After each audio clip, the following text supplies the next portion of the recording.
എല്ലാവർക്കും പുതിയൊരു വീഡിയോയിലേക്ക് സ്വാഗതം. നമ്മളിന്ന് പരിപ്പ്, നമ്മുടെ തുവരപ്പരിപ്പ്,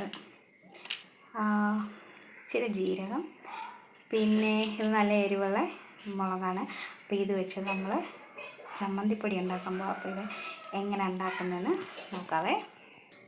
ഈ പരിപ്പെല്ലാം ഇതിൽ വെച്ച് വറുത്തെടുക്കും.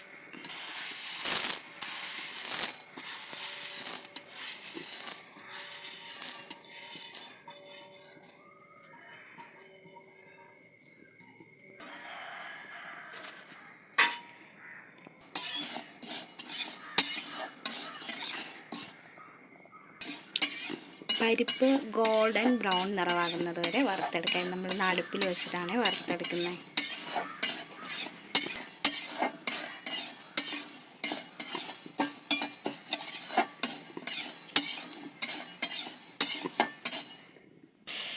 നമ്മുടെ പരിപ്പ് വറുത്തത് ഇവിടെ റെഡി ആയിട്ടുണ്ട്.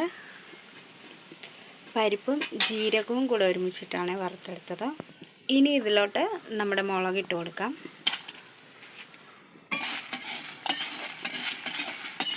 മുളകും കൂടെ ഇട്ട് നന്നായിട്ട് വറുത്തെടുക്കാം.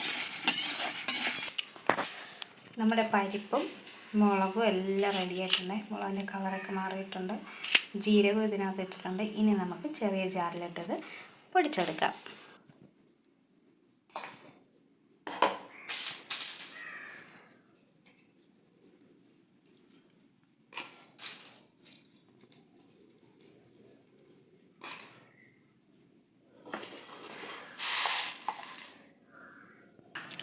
കുറച്ച് ഉപ്പും കൂടെ ഇട്ട് ആവശ്യത്തിന് ഉപ്പിട്ട് നമുക്കിത് പൊടിച്ചെടുക്കാം.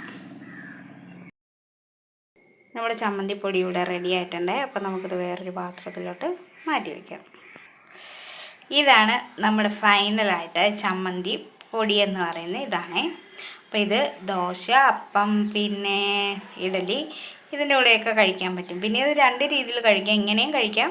പിന്നെ ഇല്ലാന്നുണ്ടെങ്കിൽ ഇതിൽ നിന്ന് കുറച്ചെടുത്ത് പച്ച വെളിച്ചെണ്ണ ഒഴിച്ച് കുഴച്ച് കഴിക്കാം. അപ്പോൾ ഇത്രയേ ഉള്ളൂ ഇന്നത്തെ വീഡിയോ. തരാം.